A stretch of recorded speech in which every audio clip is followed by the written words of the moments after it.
Let's see one example. Basic earnings per share is $2 per share. Conversion of bonds after tax interest rate. So we only see the incremental effect part. So that is after tax interest savings. So this is the net effect. I think it's $18, right? Okay, it's here. $18 divided by 12. Then you get the number 1.50. That is the incremental effect. Incremental effect is less than the basic earnings per share, $2. So it will reduce the earnings per share. In other words, it's dilutive. If it's conversion of preferred stock, preferred dividends increased by 4. In the previous calculation, we eliminated the dividends, but actually it's same, right? So increase 4, offset, reduce 4, they offset each other, so it is elimination. Divided by the conversion of preferred shares of 3 million, so the denominator will increase by 3. The incremental effect is 1.33, which is less than the earnings per share, so it is dilutive as well. Order of entry for multiple conversion securities. A convertible security might seem to be dilutive when looked at individually, but may be anti-dilutive when included in combination with other convertible securities. The earnings per incremental share is used to determine the sequence of including securities effects. The securities are included in reverse order, beginning with the lowest incremental effect, followed by the next lowest. For the treasury stock methods, proceeds include the amount, if any, received from the hypothetical exercise of options or vesting of restricted stock. The total compensation from the award thus not yet expensed. For example, if the options are fully vested, all the compensation would have been expensed, and this second component of the proceeds will be 0. If half vested, half the compensation would have been expensed, and the remaining half would be added to the proceeds. Restricted stock awards and units in EPS calculations replace stock options as the share-based compensation plan of choice. Represents potential common shares. That dilutive effect is included in diluted earnings per share. The shares are added to the denominator and then reduced by the number of shares that can be bought back with the proceeds as the average market price of the company's stock during the year.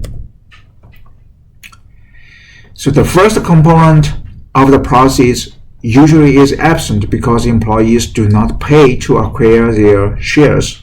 Unvested restricted stock awards shares and ISU shares are included in hypothetical EPS calculations. Fully vested shares are distributed and thus outstanding. The second component of the proceeds for the earnings per share calculation, include the total compensation from the unvested restricted stock that's not yet expensed.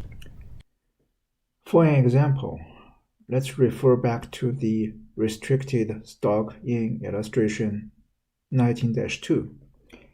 The total compensation for the award is $60 million, which is $12 market price per share times 5 million shares. Because the restricted stock vests over 4 years, it is expensed as $15 million each year for 4 years. 15 million each for 4 years.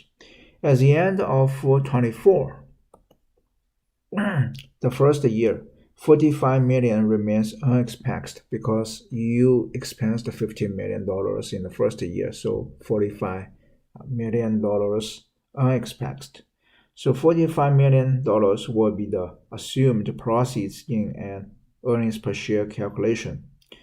If we assume the average market price that year was, say, $15, the $45 million will buy back 3 million shares. 45 divided by 15, so equals 3 million shares. And because it's 3 million shares, we would add to the denominator of diluted earnings per share 2 million common shares because we buy it back. Okay, now let's see the second year.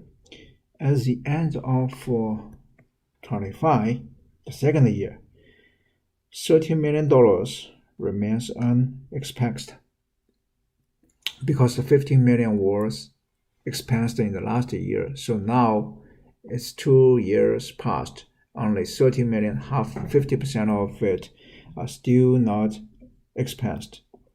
Assuming the average market price that year was $12, we should add to the denominator of diluted earnings per share 2.5 million common shares because it's 30 unexpected divided by 12, it's 2.5 million shares.